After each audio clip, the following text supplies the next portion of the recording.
Baik, kita lanjutkan lagi praktikum kita. Ya, hari ini kita akan membahas tentang latihan soal ya, membuat solusi dari sebuah kasus.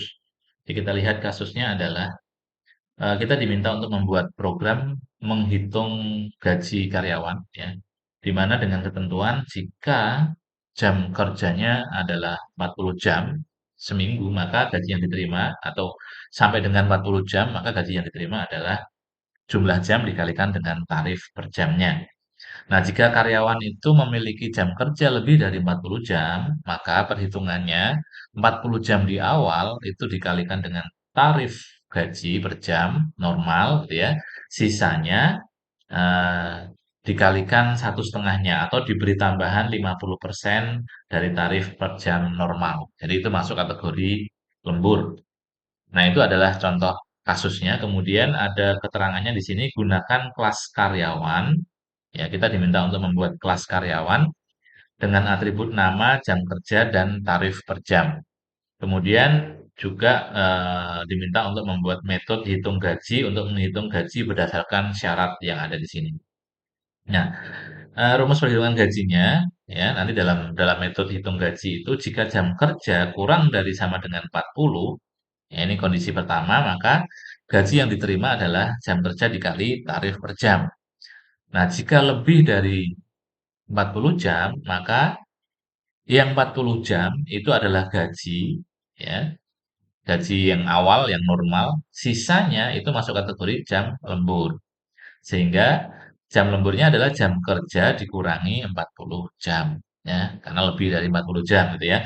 Kemudian gaji lemburnya adalah jam lembur dikali tarif per jam dikali satu setengah kalinya atau ditambah 50% selisihnya.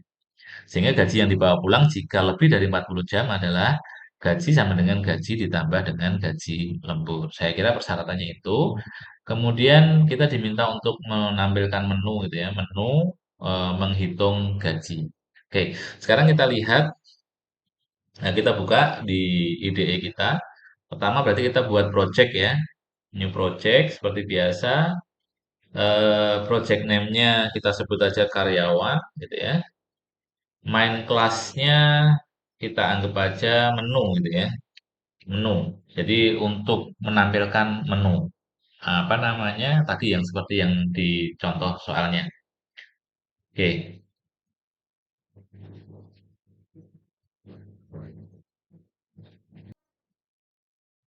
ya ini sudah terbentuk project karyawan ya. Ini saya hapus dulu biar rapi aja, biar nggak ngeribetin praktik kita. Meskipun nanti pada saat pemrograman yang real Anda tetap harus menambahkan komentar-komentar ya untuk memperjelas alur program. Ini sementara kita hapus dulu. Oke, sudah kita punya eh, main program di sini dengan nama menu. Sekarang sesuai dengan persyaratan tadi, ya, sesuai dengan persyaratan yang diminta, kita harus membuat kelas karyawan, ya. New Java class, kita buat kelas karyawan. Nah, di sini kelas karyawan sudah kita buat. Ketentuannya tadi, ya, ketentuannya adalah kelas karyawan. Kita lihat lagi ketentuannya. Memiliki atribut nama, jam kerja, dan tarif per jam, ya. Nama, jam kerja, dan tarif per jam. Kalau mana di sini ya, kita atribut kita buat apa namanya akses modifiernya private, ya. Kemudian tipe datanya string ya untuk nama. Kemudian kita juga buat private untuk jam kerja. Kita ambil aja tipenya integer misalnya ya. Meskipun Anda nanti bisa nambahkan atau bisa ganti dengan double misalnya. Kemudian juga tipe data private untuk gajinya kita buat aja ini tadi tarif ya, tarif per jam, tarif per jam. Oke, private ya. Nah, kemudian sebagaimana tipe data private, maka kita bisa membuatnya memiliki metode setter dan getter gitu ya. Berarti kita tinggal buat aja di sini refactor encapsulate encapsulate. Nah, kesemuanya kita buat setter getter metodenya ya. Kita klik refactor. Nah, kita sudah punya setter dan getter method untuk semua eh, apa namanya field yang akses modifiernya private. Nah, sekarang kita tambahkan sesuai dengan kriteria tadi, ya sesuai dengan kriteria di dalam soalnya tadi metode hitung gaji. Ya, di dalam kelas karyawan kita buat metode hitung gaji di mana jam kerja kurang dari 40 sama dengan gaji. Oke. Nah, sekarang kita buat di sini hitung gaji gitu ya. Public double public static biasa ya, public static biasa ya. Ini autocorrect ya. Public static ya, kayak public static hitung gaji. Oke, sementara formatnya kan seperti ini ya. Jadi kita masih belum tahu nih metodenya nanti mau bikin return atau enggak kan gitu ya. Oke. Nah, kita lihat apa nih errornya. Oke, return type. Nah, ini kita akan membuatnya returnnya adalah double. Nah, kemudian kita return misalnya gaji gitu kan. Nah, return gaji, gajinya belum kita hitung, kita buat hitungannya di sini. Kita buat tipe data gajinya double gaji ya. Kita deklarasikan di sini ya karena dia kan eh, apa namanya? Scope variabelnya hanya dihitung gaji aja. Jadi variabel gaji ini nggak perlu keluar dari metode gaji. Kita hanya mau menghitung berapa sih sebenarnya gaji yang dia hasilkan gitu kan. Jika ya, format utama if gini ya. Jika jam kerja kurang dari sama dengan 40, nah, gitu ya, maka gaji sama dengan jam kerja tadi ya, dikali tarif per jam. Tarif per jam. Oke, jam kerja dikali tarif per jam. Kemudian, terus di sini, else, kita tambahkan else ya. Else, berarti kita tambah kurung awal di sini. Selain itu, ya, gaji sama dengan 40 dikali tarif per jam. Gitu kan? Karena kan kalau lembur berarti 40-nya sudah dapat di awal gitu ya. 40-nya sudah ada. Jadi gaji aslinya itu sudah kita ketahui. Tinggal berapa gaji lemburnya. Nah, gitu kan. Nah, berarti kita definisikan jam lemburnya ya. Jam lembur sama dengan jam kerja. Jam kerjanya kan kita sudah tahu nih. Nah, dikurangi 40 ya tadi ya. Nah, jam lembur ini kita definisikan sebagai integer. Jam lembur dikurangi 40. Sehingga gaji ya, gaji sama dengan gaji plus jam lembur dikali tarif per jam dikali 1,5. Betul ya? Karena kan 50% ya, ditambah 50%. Berarti kan 1,5. Nah, ini kita bisa buat gini. Karena ini kan harus dikurung gini ya, dikerjakan terlebih dahulu. Nah, nah sementara itu kalau lebih mudah kita bisa buat begini. Gaji plus sama dengan jam lembur. Oke, sudah ketemu gaji, kita return gajinya. Jadi ini metode untuk menghitung gaji. Sudah ya. Jadi hitung gaji metodenya sudah ketemu nih. Nah, kita sudah bisa membuat apa namanya untuk perhitungan gaji. Nah, sekarang di menu utama, ya menu utama kita mau membuat menu yang seperti tadi ya. Nah, menunya di sini apa? Eh, oke, kita buat sebuah perulangan yang di praktek kemarin ya. While true, gitu kan? While true, kita cetak aja dulu. Eh, misalnya perhitungan hitungan gaji, gitu kan? Kemudian,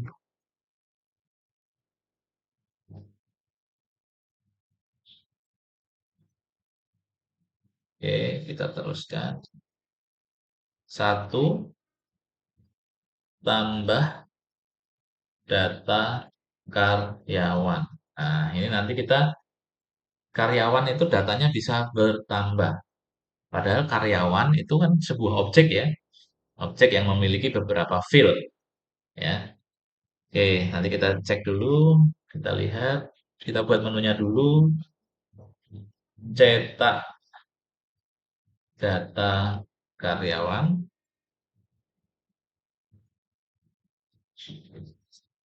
cetak data karyawan, kemudian seperti menunya tadi apa ya? Menunya di sini cetak total gaji dan keluar. Tiga, cetak total gaji. Pilihan yang keempat, X keluar. Keluar dari program.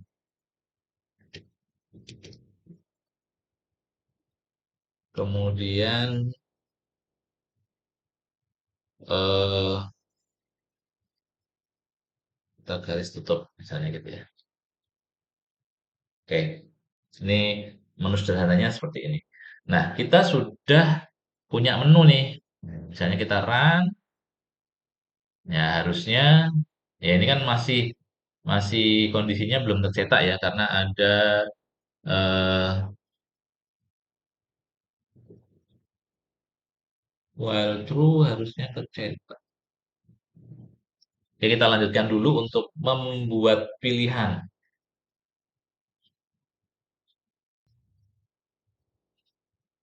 Oke, di sini kalau kita jalankan nanti dia akan looping terus ya. Nah, perlu kita tambahkan untuk kondisional gitu ya, kondisional untuk membaca. Oke, di sini kita harus tambahkan masukkan pilihan ya, masukkan pilihan seperti pada project yang sebelumnya.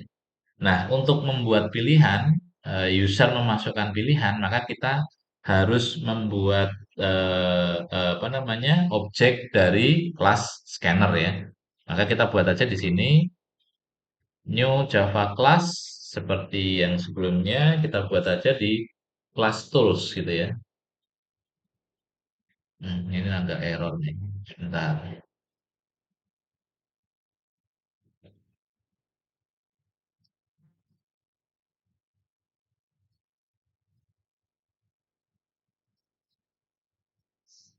Oke, kita sudah dapatkan class tools ya. Tadi sempat error di IDE-nya ya. Nah, kita punya class tool seperti yang sebelumnya, ya seperti yang project-project yang sudah kita buat sebelumnya gitu ya. Di dalam class tool ini kita akan membuat objek dari class scanner gitu ya. Oke, kita buat aja dulu input yang seperti kemarin ya, biasanya ya. Input ini kita gunakan untuk membuat objek dari kelas scanner untuk menangkap hasil inputan keyboard ya. Berarti kita gunakan Java util kita pakai kelas Java util scanner ya. Sama dengan kita misalnya X keyboard sama dengan new biasa ya. Java util scanner. Atau kalau nggak mau menyebutkan package secara detail, Anda bisa import di atas ya. Di atasnya kita import Java util scanner system t in. Oke. Atau kalau nggak mau, ya kita bisa impor di sini, ya.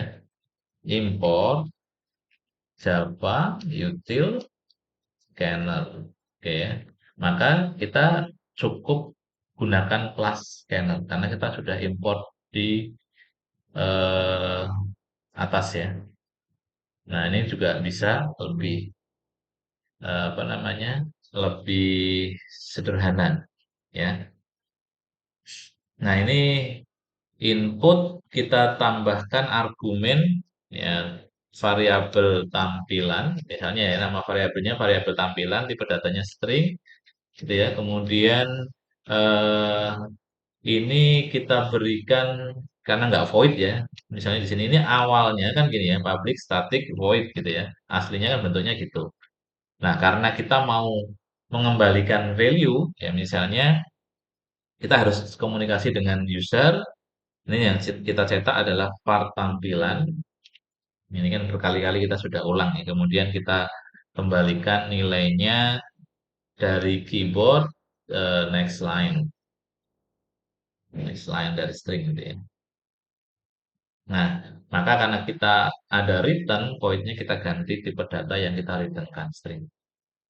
Ya, ini berulang kali kita sudah jelaskan. Nah, kita sudah punya metode untuk membuat apa namanya cara agar user bisa berkomunikasi dengan sistem. Nah, kita kembali ke menu, oke. Nah, di sini berarti kita harus memberikan user apa namanya komunikasi ke dalam sistem gitu ya. Berarti kita gunakan kelas yang barusan kita buat ya dari tools, kemudian kita impor dulu karena apa namanya di kelas tools kelas tools saya simpan dulu. Ini apa nih? Coba ya kita input tools input ya. Tools input apa yang mau kita input? Masukkan pilihan. Gitu kan? Masukkan pilihan. Nah, masukkan pilihan ini kan baru menampilkan user gitu ya, menampilkan pilihan. Nah, sementara ini kan kita bisa langsung tampung dalam sebuah variabel. Kita masukkan pilihan. Pilihannya apa sih? Ya, kan kita disuruh milih menu ya. Berarti kita gunakan switch, gitu kan? Switch tool. Nah, oke, ini kemudian switch formatnya begini ya. Nah, switch tool input. Nah, case satu gitu kan. Nah, case satu kemudian case 2 kita belum membuat apa yang harus mereka kerjakan ya, apa yang harus dibuat oleh sistem. Case 3 kita buat menunya dulu. Kemudian case X atau oke, yang paling akhir case X keluar gitu kan. Nah, default default itu kalau tidak sesuai dengan pilihan, kita berikan komentar eh, pilihan salah. Misalnya gitu ya.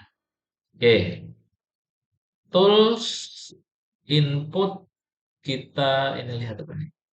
Oh, tanda kurang ya. Switch harus ada tanda kurungnya begini, begini ya. Nah, karena kita maunya nanti kalau milih X ya, X-nya kan ini kecil ya. Kita bisa gunakan konversi to lowercase. Jadi semua dianggap kecil. Nah, ini kerangka menunya ya. Jadi kerangka menunya seperti ini. To lowercase, kerangka menunya seperti ini ya. Untuk menampilkan menu yang di layar tadi ya. Nah, eh perhatikan tanda kurung purawannya kayak di sini. Selalu perhatikan di mana sebuah blok program berakhir ya, biar nggak bingung. Kalau di sini kan berakhir di sini. Nah, kita harus tambahkan karena nanti kan ini tambah data karyawan balik lagi sampai dengan keluar gitu ya. Jadi kalau kita proses gitu ya, kalau kita proses, kita misalnya ini coba kita run, oke.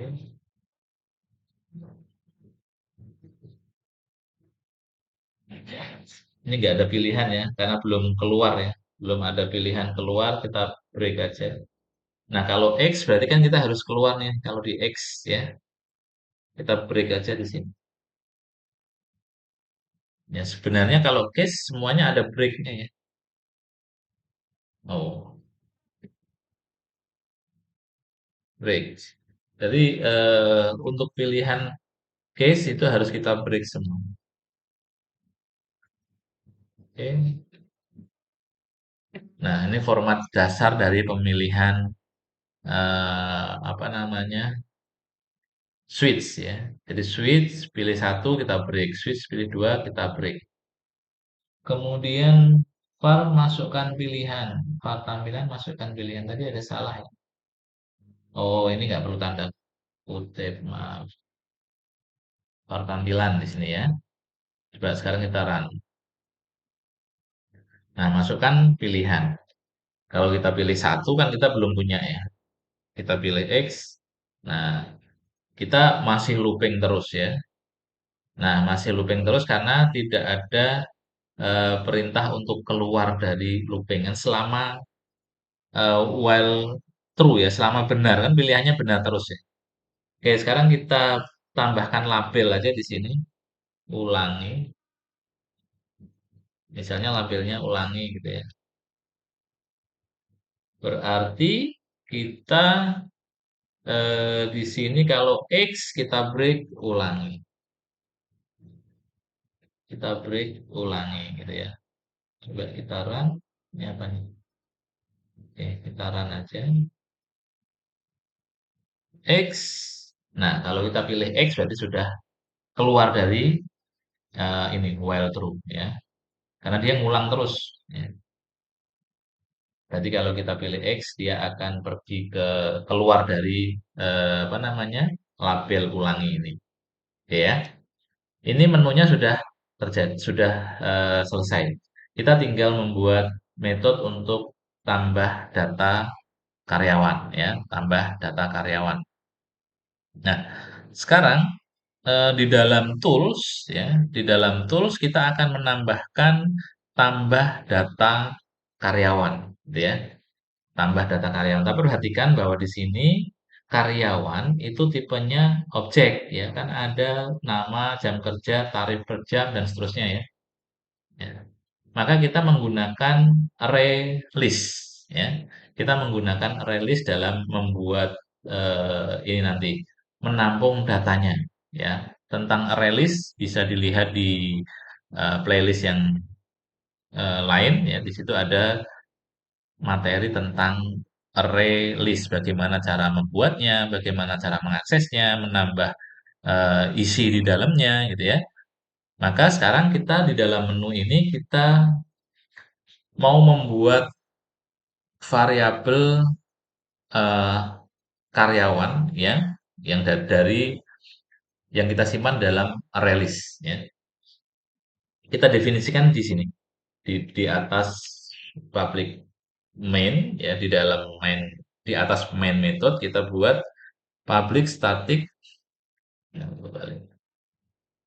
static uh, tipe datanya array list array list ini kan kita harus import dulu ya. Nah, array list ini otomatis dia akan terimpor Java util array list yang di sini ya.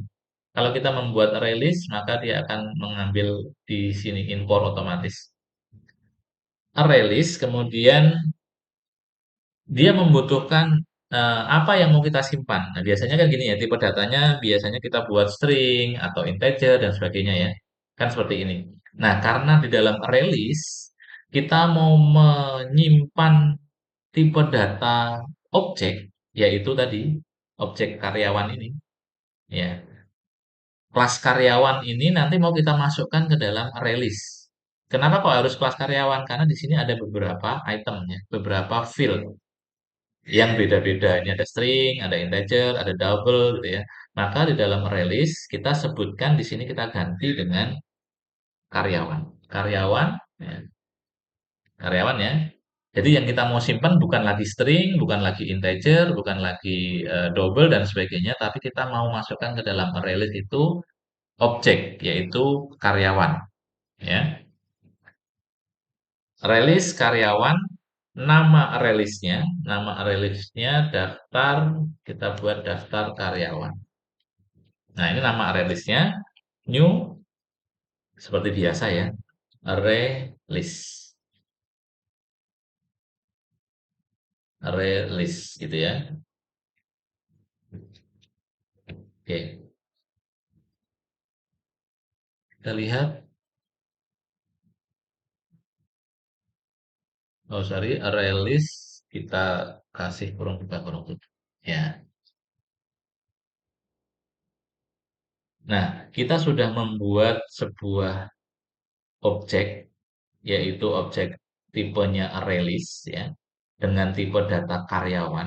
Ya, ini kan objek baru ya.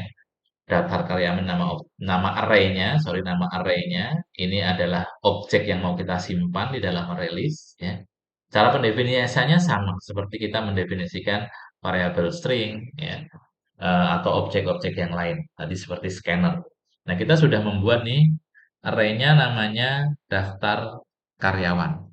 Nah, kemudian kita kembali ke eh, tools. Di sini kita mau membuat metode menambah karyawan.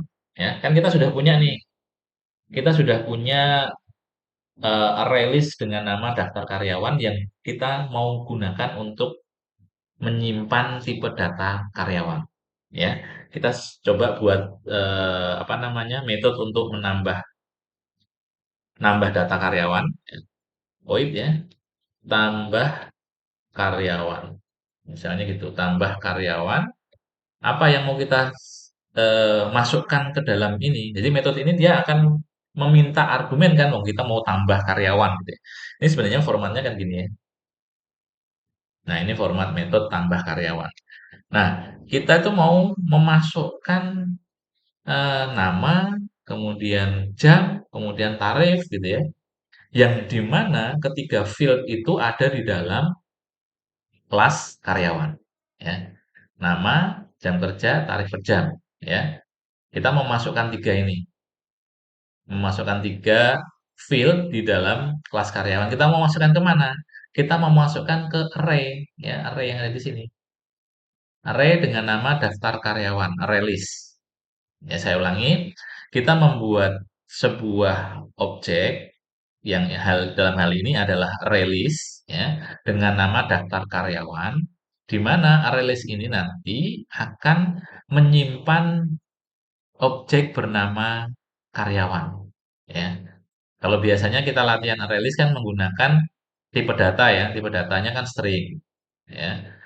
Kemudian bisa integer, bisa dan lain-lain. Nah, ini juga sama sebenarnya. Seperti yang saya jelaskan sebelumnya bahwa tipe data itu juga ada yang reference atau tipenya objek. Berarti kita bisa simpan karyawan, objek karyawan di dalam ArrayList, ya. ArrayList-nya kita kasih nama daftar karyawan, ya. Berarti di sini kita mau menambah karyawan, nambah kemana? Ke release ya. Release yang mana? Release daftar karyawan. Ya, release-nya daftar karyawan kan? Nah, kita akan memasukkan daftar karyawan ini ke dalam tool tambah karyawan. Ya. Berarti kita tambahkan di sini yang mau kita simpan di sini argumennya, ya argumennya ditambah karyawan. Waktu kita mau nambah itu yang mau kita tambahkan apa? Kan sebuah release ya. Berarti gini, array list isinya itu array list gitu ya. Yang di dalam array list itu isinya karyawan gitu ya.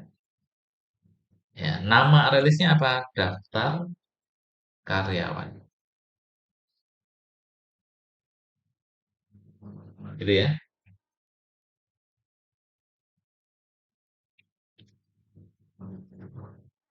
Ini kenapa error? Kelas array list.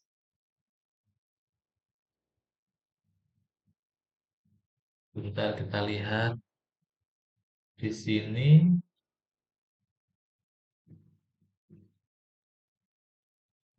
Oh, kita harus menambahkan juga di dalam tool itu array list. Import Java util array list.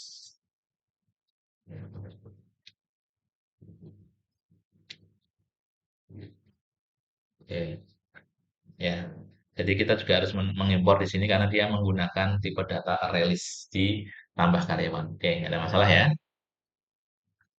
Nah, eh, kerangkanya sudah kita punya nih. Lalu kita meminta user untuk memasukkan nama. Ya, ingat bahwa yang mau disimpan adalah tipe data karyawan ya, objek karyawan ya. Objek karyawan punya tiga apa namanya field ya, punya tiga field. Nah, yang kita mau masukkan apa? Kita mau masukkan ini tambah karyawan berarti kita minta user untuk masukkan nama gitu kan. Ingat bahwa kita sudah punya metode input ya untuk meminta user memasukkan nilai dari keyboard. Berarti kita simpan dalam variabel nama sama dengan tools ya, tools. Kita panggil nama kelasnya input ya. Variabel tampilannya apa? Masukkan nama karyawan gitu ya. Masukkan nama karyawan. Nah, kita sudah ngambil nih keyboard kita simpan dalam nama. Returnnya apa tadi? String ya. Nama string, nama tool input, masukkan nama karyawan. Nah, ini satu nama karyawan. Kemudian masukkan jam kerja karyawan. Jam kerja kita lihat di sini tipenya apa tadi? Jam kerjanya integer ya. Jam kerjanya integer, berarti kita buat sama. Di sini integer jam kerja sama dengan tools sama ya. Tools input, oke, masukkan jam kerja. Masukkan jam kerja. Gitu ya. Oke. Nah, ada masalah di sini. Kenapa? Karena kita butuhnya integer, sementara input itu return value-nya apa? String ya. Return value-nya string. Maka kita gunakan parsing ya. Berarti kita sebutkan tipe datanya integer, integer, kita parse integer. Ya, itu ya. Nah, parse integer. Karena kita butuhnya integer, sementara tool dia return value-nya string. Oke. Kemudian berikutnya apa? Kita lihat di sini karyawan ada tarif per jam, tipe datanya double. Nah, kita buat tarif per jam gitu ya, sama dengan sama ya. Tool input masukkan tarif per jam. Misalnya gitu. Masukkan tarif per jam, kita simpan dalam variabel tarif per jam, tipe datanya double. Gitu ya. Tipe datanya double karena dia tools itu return value-nya string, maka kita gunakan parsing ya. Double titik parse double gitu ya. Nah, kita tinggal ambil di sini tools. Oke. Kita sudah punya eh, apa namanya? Variabel. Kita tidak punya tiga variabel. Nah, kita harus meng-create objek karyawan kan? Karena yang mau kita simpan di dalam sana kan karyawan nih. Objek karyawan di dalam mau kita masukkan dalam array list. Nah, kita lihat karyawannya. Karyawannya punya konstruktor enggak? Nah, kalau tidak punya konstruktor, ini dia akan membuat default konstruktor. Default konstruktor itu eh, jadi dia akan create karyawan kosong. Jadi tentang konstruktor kita bisa kembali ke playlist ya. Silakan lihat di konstruktor ya. Konstruktor kita bisa buat begini, public karyawan kita sebutkan. kosong, berarti kita bisa meng-create karyawan kosong tanpa ada argumen. Nah, padahal di sini kita punya 3 argumen, nama, jam kerja, tarif per jam, gitu ya. Ya. Maka kita bisa langsung meng-create konstruktor dengan argumen 3 tadi. Atau kalau Anda mau satu-satu ya boleh, ya satu-satu karyawan, kemudian apa namanya kita panggil set nama dan seterusnya ya. Tapi itu kelamaan. Kita buat konstruktor baru, public karyawan. Nah, di sini kita isi argumennya. Kita isi argumennya yaitu nama, string nama, tipe datanya nama string ya. Kemudian integer jam kerja, kemudian double tarif per jam,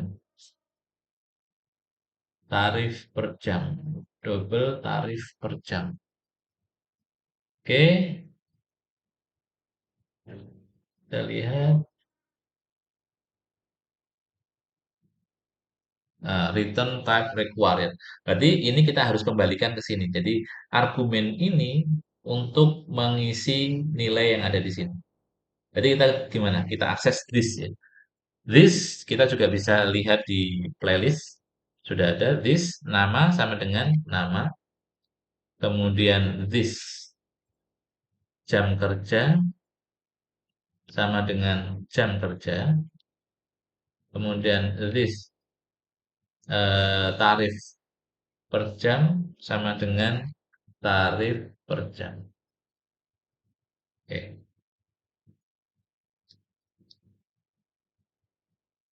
Oke, string ada masalah nggak?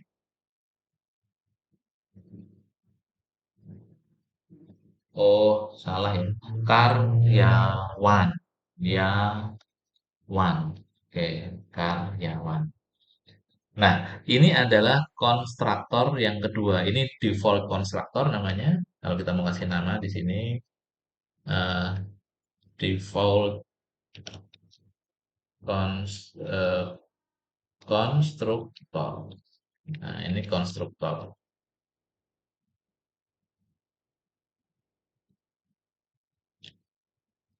Konstruktor.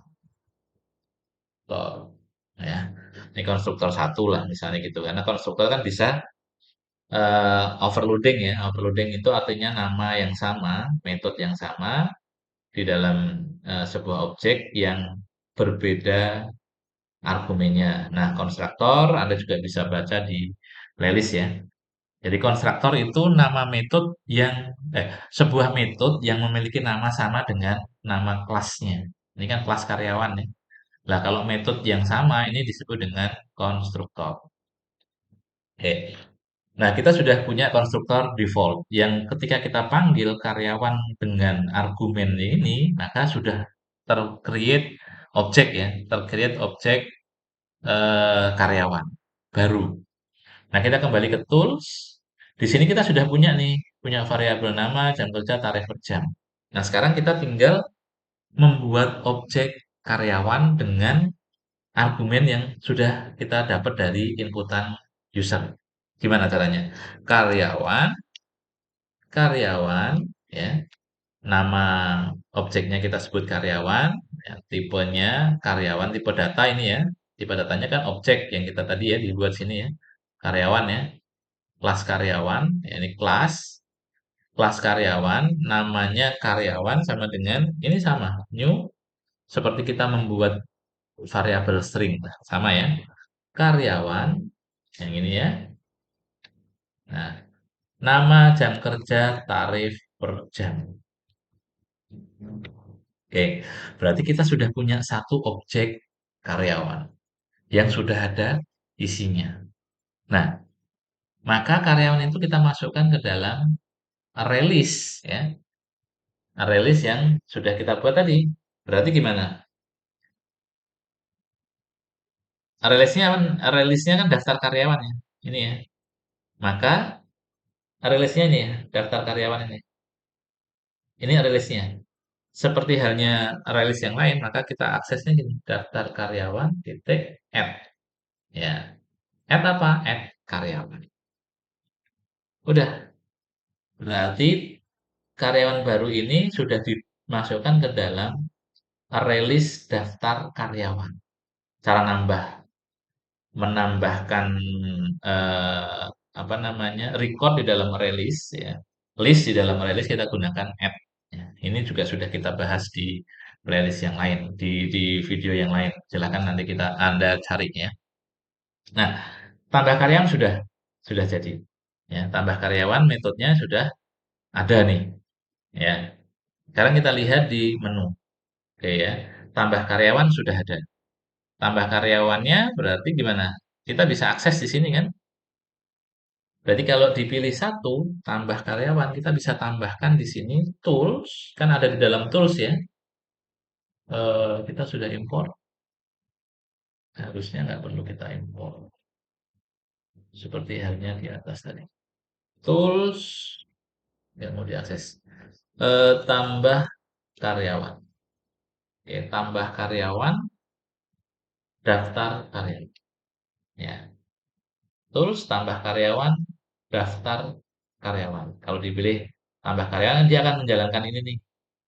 Ya, karyawan, sorry di tools, tambah karyawan, rilisnya daftar karyawan. Daftar karyawan didapat dari mana? Ini sudah kita create di atas.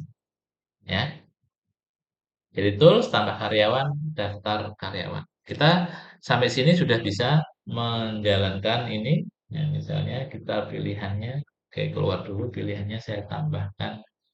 Masukkan pilihan biar nggak terlalu mepet ya. Taran. Nah, masukkan pilihan satu tambah data karyawan. Masukkan nama karyawan. Jam kerjanya 20, tarifnya misalnya 500.000. Sudah. Itu sebenarnya sudah masuk ya. Cuma kita apa namanya belum bisa ngelihat nih kan tadi ya cetak data karyawan kita belum buat. Ya, data karyawan kita belum buat. Oke. Ini saya pause dulu, nanti berlanjut ke video yang kedua ya. Kalau kepanjangan nanti uploadnya susah. Oke, saya pause, saya stop dulu. Kita lanjutkan di session yang kedua.